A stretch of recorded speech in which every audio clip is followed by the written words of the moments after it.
Okay, so we talked about the early visual areas, and then with the higher visual areas, then the two streams. Now we're going to talk about today the rest of the brain. So in one short lecture, we'll cover everything else.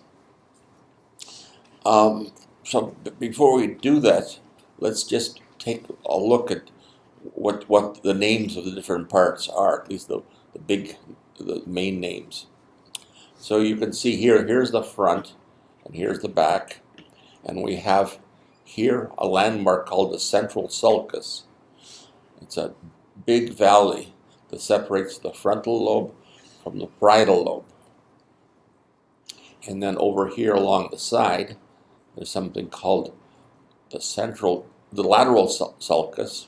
It's also called the Sylvian fissure, and it divides these two lobes from the temporal lobe. And the last lobe is the occipital lobe. That's one that's primarily involved in vision. So those are the main anatomical structures of the brain. Down here we have the cerebellum and the brain stem, and attached to that is your spinal cord. Now, there are also 5 functional subdivisions of the brain. And we talked about primary visual areas in area V1. Well, you have, for all the other senses have their primary areas. Here's the somatosensory area. That's the area involved in touch. So the whole body is mapped out along here, just behind the central sulcus. And also things like taste and your sense of balance is mapped here as well. And then over here in the temporal lobe, just along the lateral sulcus here, you have the primary auditory cortex, and that's where your sensation of sound is first perceived by your cortex. So we saw that around area V1 we had these other areas, V2, V3. Well, similarly, behind the primary somatosensory cortex, we have the secondary somatosensory areas. And around the primary auditory cortex, we have secondary auditory areas, or higher order auditory areas. And then the signal after this goes to the association areas, and those are 2 structures that we'll talk about today. This is the prefrontal cortex, and this humongous thing is called the parietal temporal occipital area, because it includes a little bit of occipital, but the temporal lobe here and the parietal lobe up here. And in these areas, you do a lot of things here. Different modalities combine. So touch combines with vision. You shift your attention to different objects and locations here. You plan movements. You remember things. And in humans, this occupies these association areas, take up something like 80% of the cortex. Whereas in something like a rat, these primary areas would take up something like 80% of the cortex. So it's these areas that have developed in humans. So much of what we do you can think of as reflexes, so that you can consider things like a motor response to a sensory input. And some of these reflexes are quite simple, like swatting a fly that lands on your hand. And other things can be a lot more complex, like writing down the name of a seen object. And we'll see what these pathways look like for both the simple and the complex. So for complex actions, like writing down the name, you have to go through from primary to higher to association areas to the premotor areas and the primary motor areas. I don't think we covered that. So the premotor areas is here in front, behind the back end of the parietal lobe, and then in front of that, or behind that, is the primary motor areas. So here's the central sulcus again, and so in front of it is all the areas that drive movement of your body, and behind the central sulcus is all the areas that feel the sensations, the touch sensations from your body. And we'll cover those areas in depth in a forthcoming lecture. Okay, so we talked about the complex reflexes. Rapid reflexes, such as swatting a fly, you connect from the primary sensory areas directly to the primary motor areas and have a quick response without even thinking about it. Now, the neurons and the connections to these neurons, so everything that you think about is concentrated in this thin little ribbon here, the gray matter. It's all folded here. And it's folded because you want to pack as much of this gray matter into this round thing as you can. Okay, and the way you imagine you blow up a paper bag, and to get that paper bag into a small area, you just crumple it. Well, the same thing happens here. By folding this extensively, you get the maximum amount of gray matter in here. And most of you should have about 100 billion of these neurons here in this gray matter. Now, the white matter below it is where the axons run that connect one area to another area. And some of these reflexes are short, like V1 to V2. Some of these are a bit longer, like V1 to MT. And some of these are longer still, like V1 through the corpus callosum to V1 on the other side.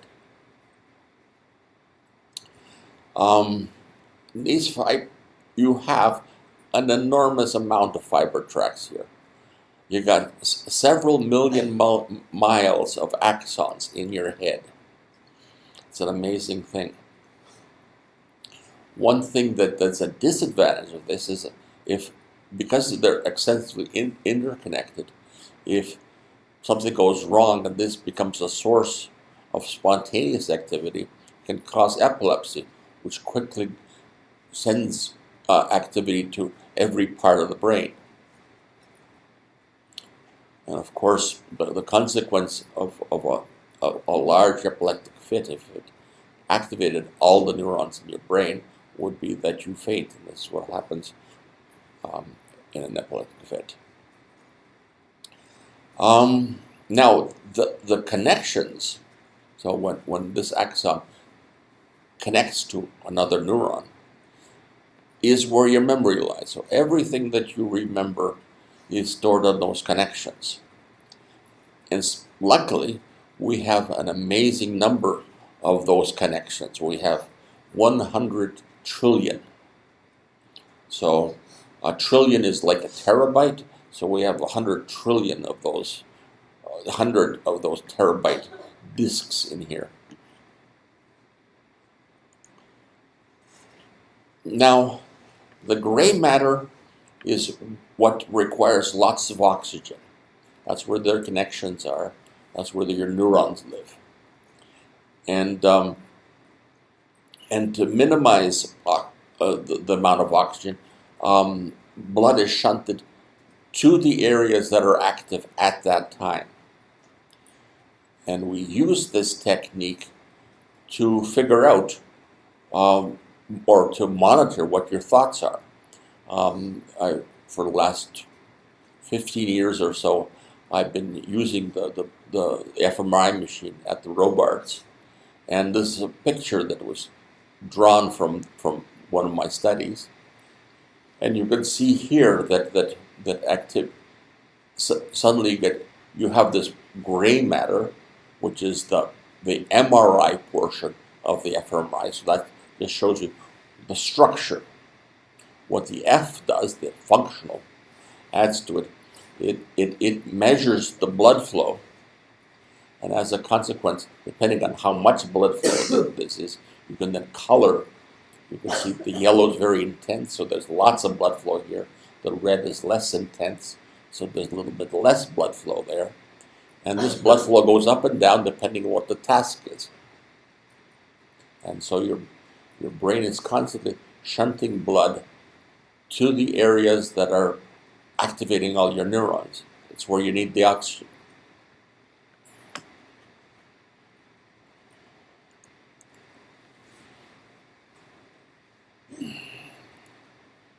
And using this technique, you can measure what each of these little voxels here, tiny little squares, contain something like 1 million neurons.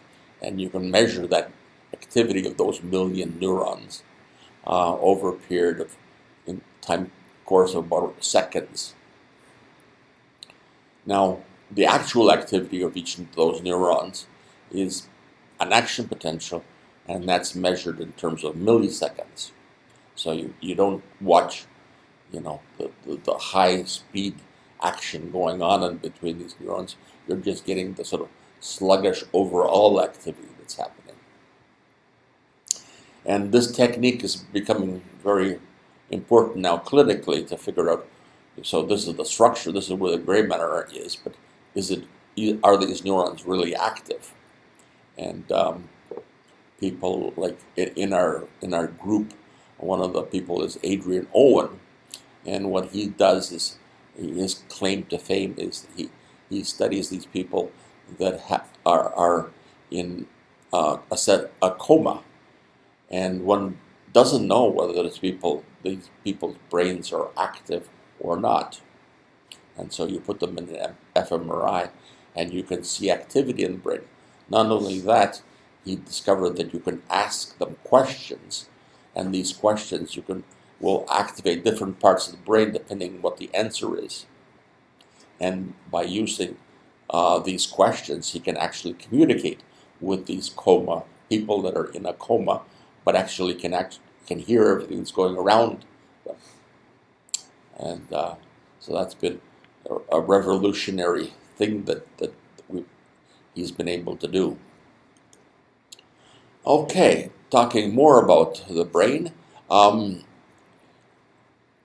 One of the key things about the cortex is how connective it is. And this is what makes your brain better than what your little computer is in front of you. And what it is the connectivity. So each neuron connects on average to 1,000 other neurons. And it makes a strong connection with 10 synapses on each of those neurons. So you can imagine that over time, or a very short period of time, activity can spread through to all your neurons.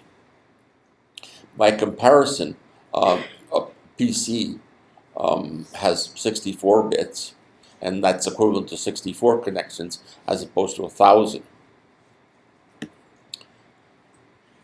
Now, just some statistics again. This has 100 billion neurons and has 100 trillion connections. And so, in terms of connections, it seems like not that many, but comparable to what some modern computers can have in terms of storage. But you still, for some reason, can't get a computer to understand that a rope is for pulling and not for pushing. That sentence a computer still cannot understand. But a six-year-old child will understand that sentence. Okay, just to give you a sort of a feel of what the connectivity is like. So let's suppose everyone in the world were on Twitter, and each one could connect to 1,000 other Twitterers. Okay, so you connect to 1,000, and that person connect to another 1,000, and that person connect to another 1,000. So how many tweets would it take to reach everyone in the world? Okay, we'll do that a test. So 3 or less, 4. So this is tweets, eh? So 4 tweets, 4 to 10 tweets. Yeah. 10 or more. Okay. The answer is surprisingly 4. Okay. So in 1 tweet you reach 1,000 people. In 2 you reach 1,000,000. In 3 you reach 1,000,000,000, and in 4 you reach 1,000,000,000,000. Okay. So that's way over the population of the Earth.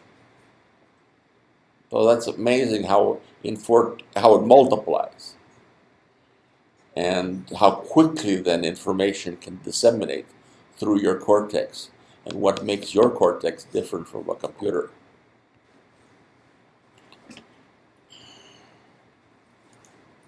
Okay, and another amazing technique that's developed in the last 10 years is something called diffusion tensor imaging, DTI, and that shows these axons running through the brain, and these are color-coded in terms of different directions that they're going in, and this technique is being used to make a map of the human connectome, they're calling it. So every connection in the human brain.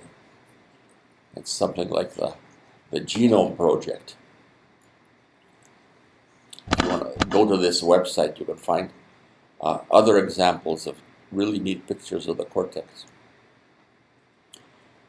Going back to more dull pictures of the cortex, we have here, we've seen many times before, the fact that this gray matter is divided into 6 layers,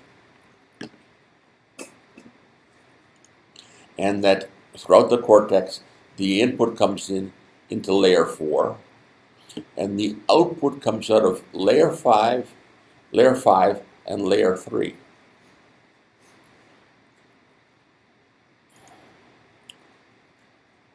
And layer 1, or layer 4, is thickest in all the primary sensory areas. So we saw it was very thick in V1, and similarly it would be thick in the other primary sensory areas that we saw today.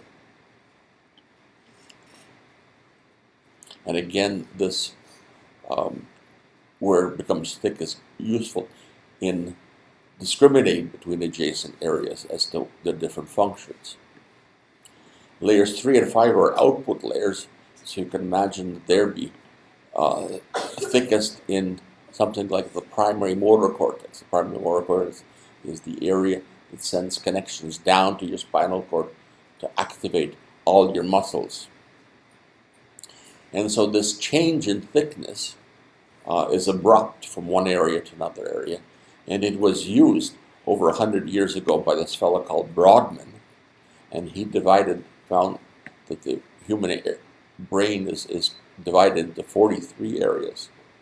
And now using fMRI, we're just confirming that fact that there are at least 43 areas, and maybe these are in turn divided into many more. But those what he found anatomically through sheer just anatomy seems to be to hold using modern technology. So, what's the function of these areas? Are they unique, or are they different? or they're uniform. There's two theories. One was a fellow called Lashley, who had the notion that information, all those memories that are stored in the gray matter, is sort of spread out over the entire cortex. And evidence for that is that if you have a lesion then it's small, there's very little impairment. Evidence against that is that the cortex isn't uniform. As you saw, there's things called primary sensory areas, one for vision, one for touch. They're all different. On the opposite side, one has the grandmother cell theory. The idea is that you have simple cells that become complex cells, that become hypercomplex cells, and finally down the road, there's some cell that recognizes grandma, and another cell that recognizes grandpa. Well, it looks like it's not just one cell, but there's areas, groups of cells, columns, millions of cells that would be involved in recognizing grandma, and another million to recognize grandpa. And we know that to be a fact because every day you lose on the average something like over 1,000 neurons, and you don't wake up one day and discover that you can't find grandma in your memories, but you can find grandpa.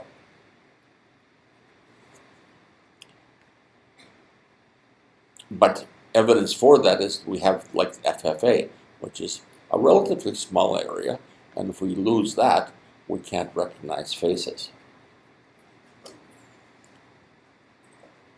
So it looks like truth is somewhere in between these two theories. It's not like one cell stores grandma, and it's not like the whole brain is a uniform piece of mush. It's somewhere in between. Now, is your brain the same as my brain? Well, no, and that's because the cortex is very plastic, particularly early in life. We saw that in V1. There's a war going on of the thalamus trying to take over areas of the cortex. So if one sensory input is missing, then the other sensory inputs take over those areas. At least that did with one eye was competing against the other eye. And the same thing happens if we lost both eyes, some other sensory modality would start infringing on the visual areas. Now, if one particular area got damaged, and if that happened early in life, then another area can take over that same function. So, for example, language is usually lateralized to the left side of the brain. But if a child early in life gets a damage in the left side, then the right side can take over that same function, and there's very little impairment. So the two sides are different in function. How different is a debate now going on between in scientists at the moment. But the usual story is that one side, usually the left, is called the dominant side, and the other side is a non-dominant side.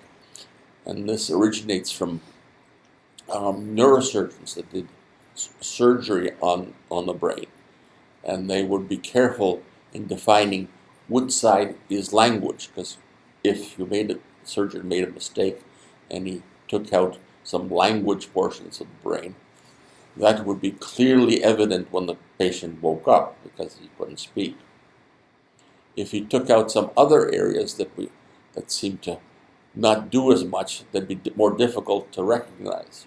And so for that reason, this side was called the dominant side. It's not really dominant in any other sense because a lot of very important functions go on in the right cortex as well. But anyways, it's what's called the dominant side, the left side, is usually involved in language, and generally in sequential or serial tasks. Language is a serial task. One word comes in front of another word. And similarly, other things like algebra is a serial task. So you have A equals B, B equals C, and therefore you can come up with equations like this. The other side, the non-dominant side, is usually the right, and it's involved more parallel things that require parallel processing, like face recognition. To recognize a face, you see all the elements of the face at the same time. Okay, so your visual system is taking in all these features at once and comparing them, and then deciding, okay, this is that person or that person. And similarly, things like geometry involves parallel processing. If you're looking that where the triangles are similar, you look at all the corners at the same time and compare at once whether they look like the angles are of equal size. And things like C resembles O and I resembles L is also something that this side would excel in. And surprisingly, also many aspects of music involve this side. A lot of the sound processing goes on the left side, but much of the music appreciation goes on in the right. Now, what happens if the two sides are separate? Well, that was studied in patients that had their corpus callosum cut. You may wonder why anyone would cut their corpus callosum. Well, many years ago, it was very difficult to treat epilepsy. And in many patients, the epilepsy would be so extreme that you would have many epileptic fits in an hour. And as a consequence, any relief was important to life. And so the brain was sectioned, so at least the epilepsy would be confined to one hemisphere. And what happened after that is that these subjects were studied, and they proved to be very interesting. So if you have a patient like this, and you show the patient's looking straight down ahead, and you show an apple in the left visual field here, that image will be projected to the right cortex. Okay, so only the right cortex will see it. But the right cortex is gives activity to the left arm. Okay, so he can reach with his left arm. So if you ask this person to say what is over here, he won't be able to say what it is because his language areas are not getting that information. Okay. But if the task is to reach for an apple among other apples, he can do that with this hand here. When you examine these patients more carefully, there are two independent brains working inside one head. And often very different thoughts occur in this one brain. And there's the story of one patient whose one side was very fond of his wife and his other side wasn't. And one side would hug and the other side would push the wife away. What are the advantages of having this lateralization? Well, one advantage is that the corpus callosum, the pathways, are long, okay? And so if you're doing something like working on language, it's good to have everything about language in the same cortex because that reduces the connectivity that you need. The other thing is that by having two brains working on different problems, you double the amount of things that the brains can analyze at the same time. So you nearly double its capacity. The disadvantage is that you lose redundancy. So if the language side is damaged late in life, you'll have permanent language problems.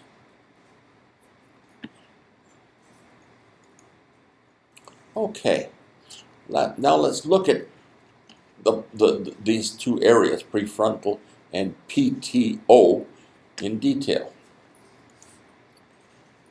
In the prefrontal here, again, of the different parts of the brain, and even among the association areas, it is the prefrontal that's been expanding. So we've got big foreheads. And you can see here the size getting bigger and bigger from different species of monkey to humans and to cats.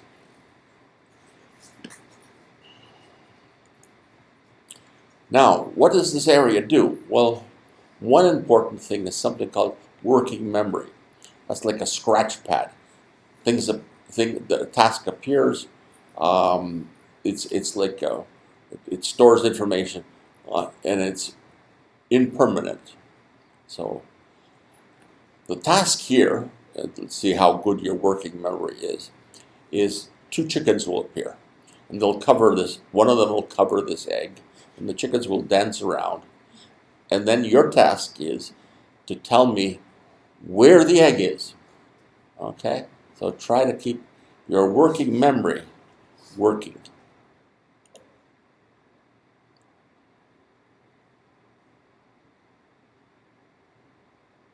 Okay. Is it over this chicken? Is it over this chicken? Yes. You're right. So at least most of you, I couldn't tell from the level of banging whether all of you have working memory. And so if you did have working memory, you couldn't answer this question because for two reasons. One is a spatial question, so it's this space or this space, and it's delayed. So is it there or there? And in a child before the age of 1, its working memory isn't developed yet. And so if you take an egg and you cover it, then it's out of sight and out of mind. It doesn't exist for a child anymore. And only at the age of 2, 3, and 4 did the child start looking for this missing egg. Okay, what do the neurons do? Here, we have a neuron in V1 that's seeing what's appearing, and a neuron in the prefrontal cortex. And you can see here the egg appear, and the neuron here just lit briefly, whereas the neuron over here keeps firing for a long time because it recognizes that there's something over here. Another neuron would fire, let's say, if something was over here. So depending on where the activity, where the object is, it'll fire different neurons. Now, dopamine is a very important transmitter in the prefrontal cortex. And if there's depletion of dopamine, you'll impair your working memory. And that this connectivity to dopamine comes from the basal ganglia. And in Parkinson's patients have a problem with a basal ganglia, and then turn a problem with dopamine. And for example, one of the things that Parkinson patients have trouble doing is initiating a movement. They're often catatonic in nature. If a patient will just stand there until something appears in front of them, and they have a goal to act on. And I think there's a movie called awakenings, and in it it's a ward of patients that have Parkinson's, and the doctor takes the patients and lines them up in a row, facing each other, and they're just stand there because it just places them there, and they just stand there, and one in front of another patient all in a row. And then he throws a basketball in their midst, and they suddenly bounce this basketball perfectly between each of the two rows, because here they've got something to hit. Suddenly, something in their working memory.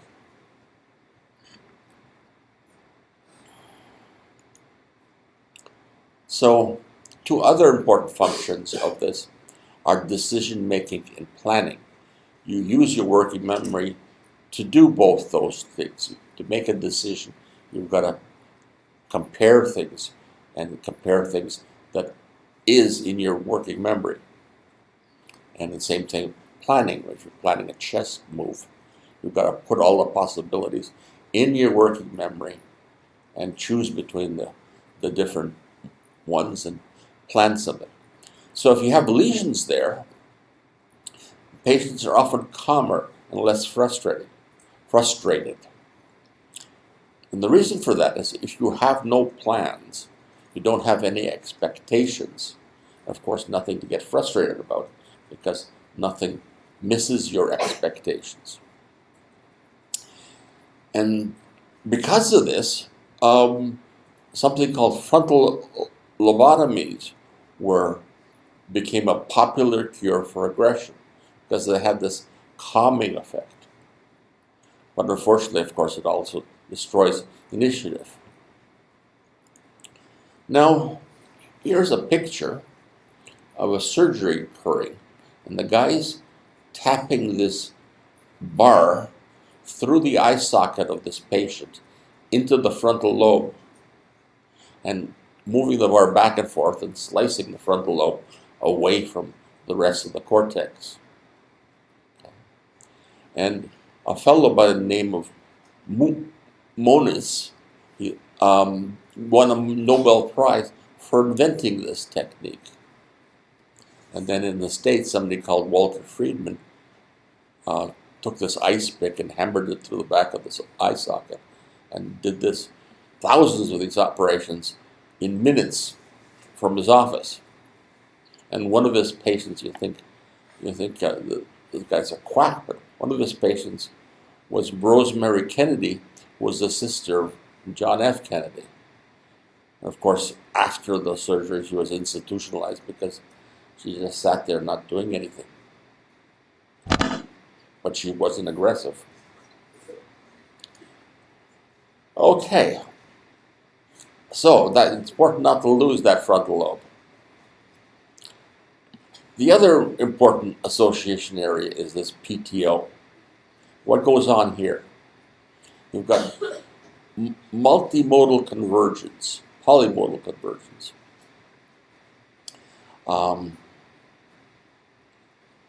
Over here we saw is the primary somatosensory areas. Over here is the auditory area. Over here is the visual area. So this area is well situated for combining these different modalities. Okay. So you can, language, for example, you can activate your memory of an object either by the sound of the word, what you see as a written word, or what you touch through Braille. This area is also important for attention, especially in the parietal areas.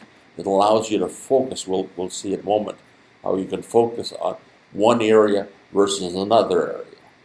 And you can concentrate on a particular voice when you're in a crowd. Over here in the temporal lobe, especially underneath the temporal lobe, is where a lot of the memory structures, important memory structures are. And the two sides are not equal. We saw that the faces are best represented on the right side, whereas we'll see the names of the and language is mainly represented on the left. Okay, attention. Talking and texting. This guy and clown on a monowheel unicycle spent hours driving around this square, which was at a university in the States. And then students questioned other students about what they saw. And your likelihood of not noticing the clown was twice as great if you're walking and texting at the same time. And the reason why the fines for texting while driving are going up is because if you text while you drive, it's just as bad as being drunk. And we'll see in a moment why. Because your attention is shifted. And so inattention causes blindness. And this is true whether or not you're walking, driving a car, or listening to this lecture.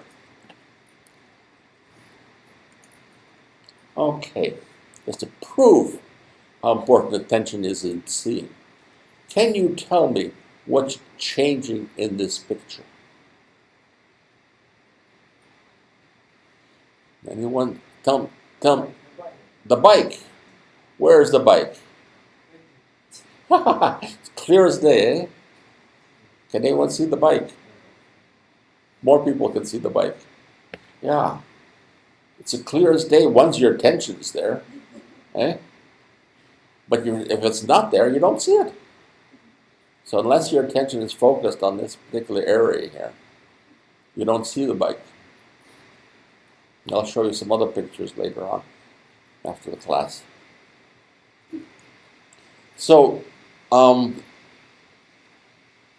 there's no perception without attention. And one analogy of attention is it's like a little spotlight that lights up different areas of the visual scene that you're looking at. And again, that's done for a reason.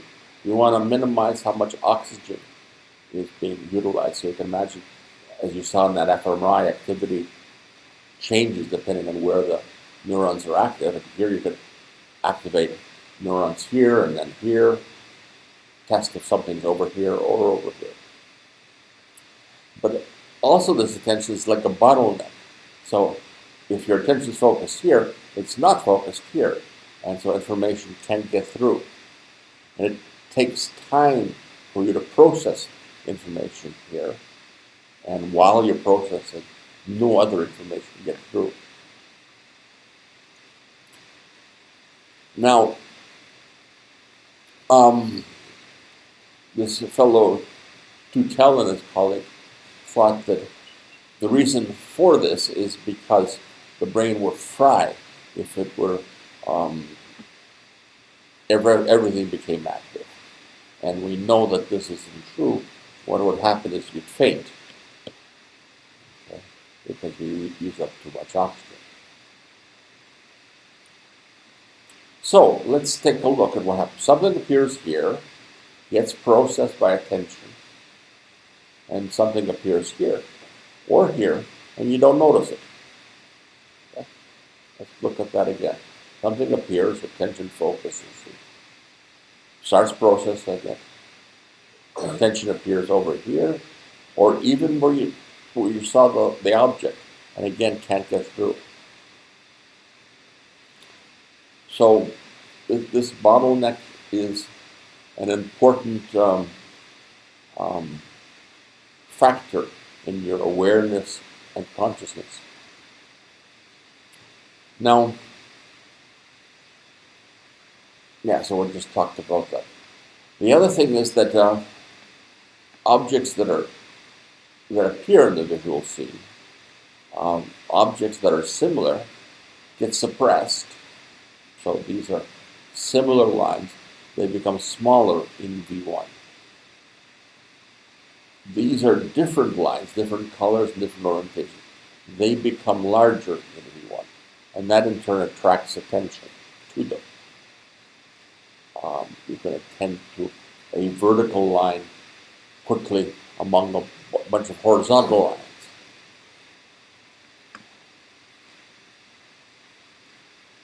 You can also direct attention from above. So you can tend to A, then to B, and finally to C.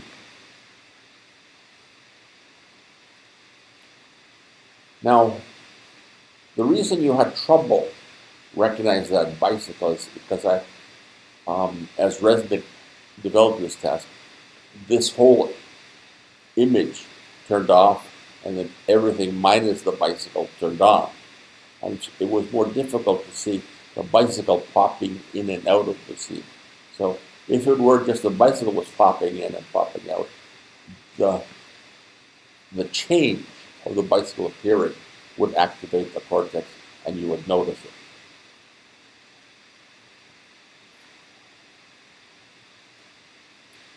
Okay, so another example of this is finding Waldo. Can you see Waldo?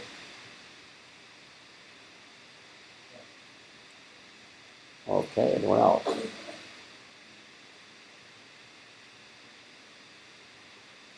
I think this is Waldo, but I may be mistaken. I'm wearing my Waldo shirt, by the way, just for the for the occasion. Now it takes time. Why? Okay. Well, there are three reasons why it takes time to find Waldo. First of all, because Waldo is not like a vertical line among horizontal lines. It doesn't stand out. The artist who drew this went to great pains to make other objects of similar colors and similar rough shapes. Okay? So it takes time then to shift your attention to the different objects and examine them. And you do this by either a covert shift of attention, that is, you just shift your attention without moving your eyes. Okay, so that's covert. Or an overt shift of attention, that is, you make a saccade or move your eyes to each of these objects. Either of this takes time. And finally, when you look at Waldo, we saw that it took time to process the image and decide if it's Waldo.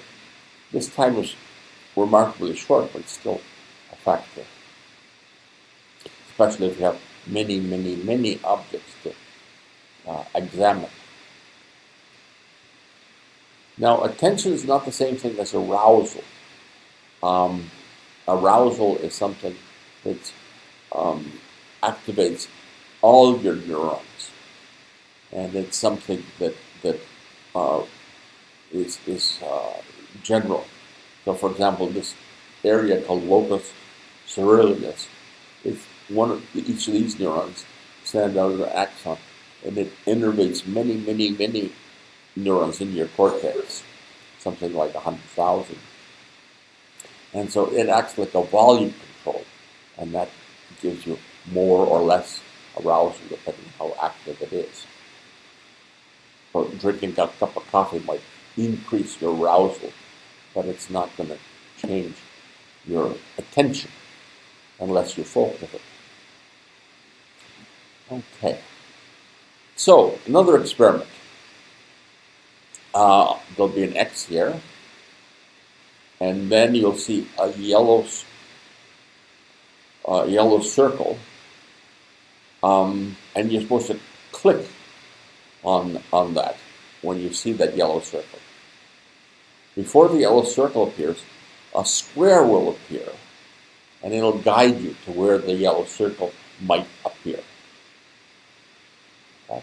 So that's it. So you're not supposed to press.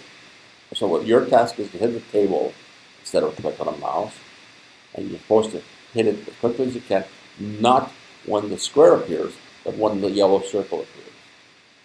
But you just use the square as a guide.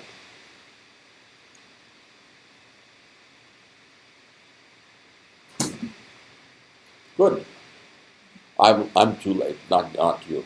So let's try it again.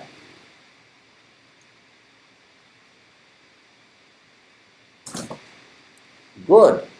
We're getting to the stream of things. Try again. Good.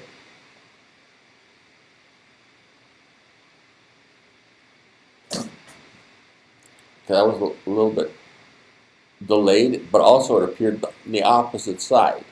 Okay, you were all looking here when suddenly this thing appeared. Try again.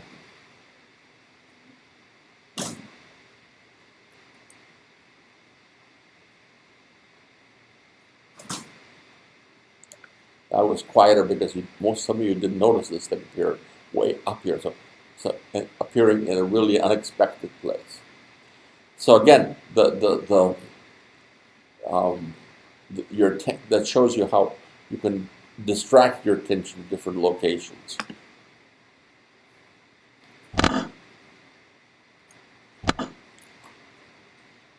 So it takes longer in the last trial and the 2 trials back because where the distractor appeared was not where your attention was focused,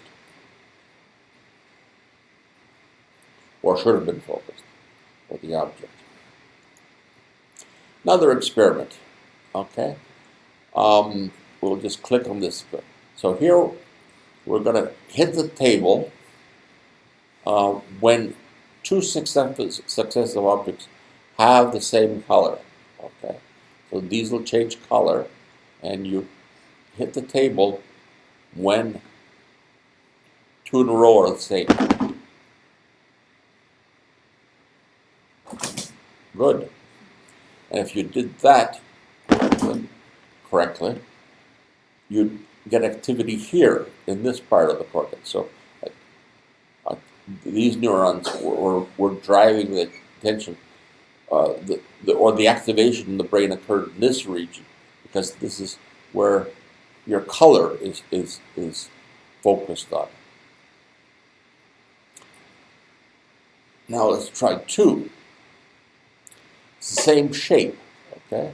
So now we have to get not the same color, but the same shape. Good. Let's see if I can get it. Okay, if you did that, then you would activate LOC, okay? So that area would become active. All those neurons that we saw in the fMRI would start appearing here.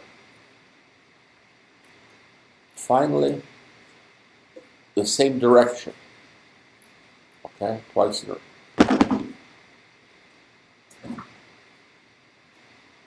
Okay, not very good, but good.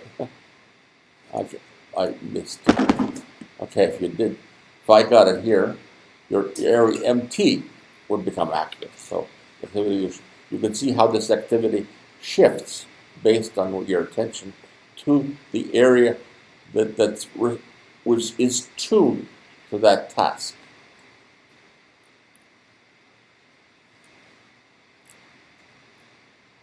Okay, more things to look at. A bunch of lines, and your task is how soon can you spot the one that is different. So again, hit the table as hard as you can so I can hear you when you see the line that is different. Good. You're supposed to do that fast. Let's make it. That was easy. Now we'll try something different. You all saw this line. Okay. Ready, set, go. Okay. They're taking a bit longer here, right? Okay. If you look, this is the line that's different, okay? All these white lines are the same. There's none of them are different. And the only one of the black lines is this one that's vertical. But it took you longer to figure it out because it didn't pop out. Okay, let's try it again. Now,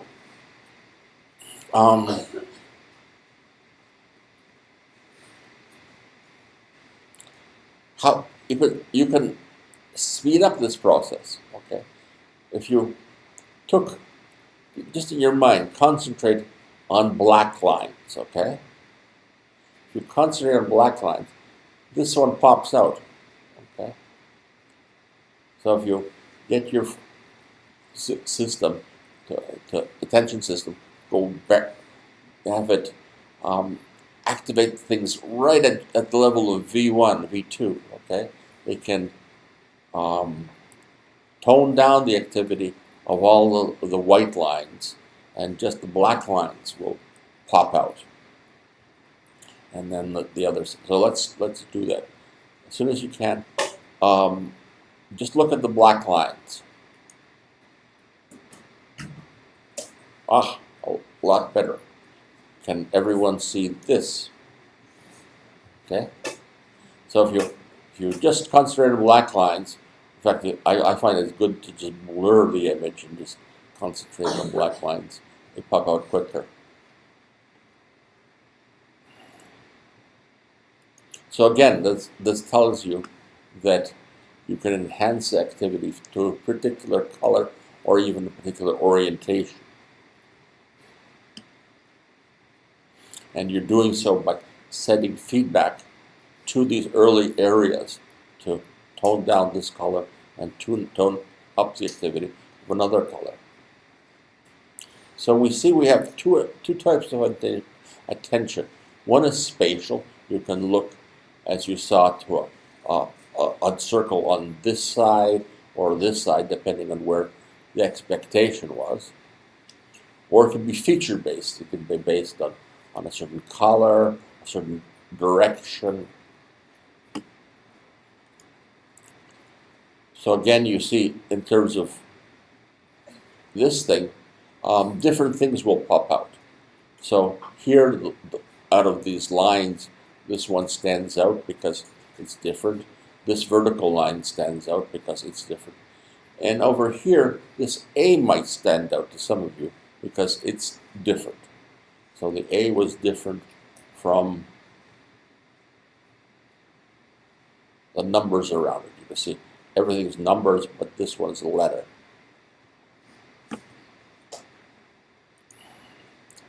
Okay. Now, the flip side of attention is neglect. Okay? So the lack of attention is lack of awareness. Imagine that you cannot focus attention on somewhere.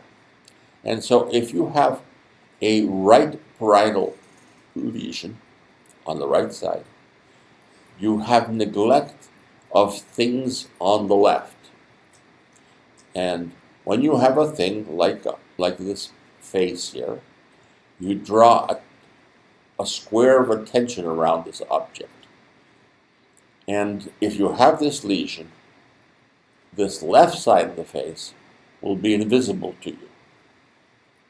And I'll show you after the class again how invisible it is. You can imagine yourself, the task is you have this lesion. You cannot direct your attention to over here, this side of the face. And you're a painter, and you painted your own self-portrait. This side of the face would not exist for you. Okay? You know you have a left side of the face, but still you can't focus attention on it, and therefore you can't paint it because it doesn't exist. So you're unaware. Now this attention is different from a right V1 lesion. So here you're looking here, and if you've got a lesion on the right V1, okay, then you can't see the whole face when it's over on this side. Whereas this guy, this face can appear on the right or left of you, but you still can't see the left side of the face.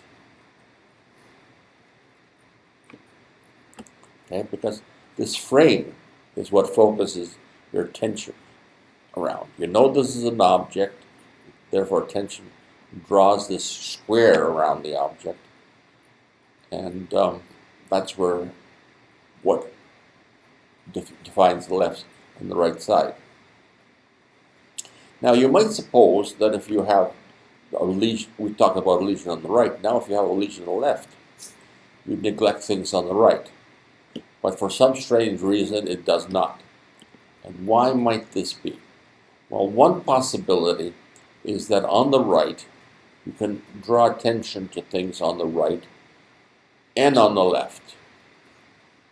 But on the left side, you can only draw attention to things on your right. So, if you have a left parietal lesion over here, you can still attend from this right side to things either on your right or on your left. But you have a lesion of this side, this is gone, and so the left side of objects disappears. The last thing I'd like to talk to you about is something called coordinate frames. So you can code features or objects different ways. One is in terms of an allocentric coordinate. So an allocentric coordinate is this object's location with respect to some other object. So here's this apple, and here we're placing its location relative to the table. So one object with respect to another object. So it's an object-centered coordinate frame. The other way of coding the location of object is relative to yourself. So that's an egocentric coordinate frame. So it's relative to you. So this ruler is centered about you, and you can be different things. It can be your body, your head, or your eye. And we'll see in the later lecture which areas worry about these different parts of the body. So the best way to appreciate this is to draw you on one transparency and the world on another transparency. And then you can move either you in the world or the world with respect to you. And when you do that, here's what it looks like for allo. You move amongst these objects, so you recode the location of these objects. The other is the objects move relative to you. So you change their distances relative to you. This apple is over here relative to you, and this square is over here relative to you. You could also have nested frames. So here we have an apple relative to the table, and the table relative to the root. So one is inside the other. Now, these different frames are used by the different systems you have in your head. There's a aware dorsal stream, and that uses an egocentric frame. You have a what ventral stream, and that uses an allocentric frame. Okay? So the features of a face relative to that face is what's coded here. And you're walking in this square here, and so you want to know where this restaurant is relative to you. And here you've got different features of this Mona Lisa, and again you're drawing them relative to the face. And that's it.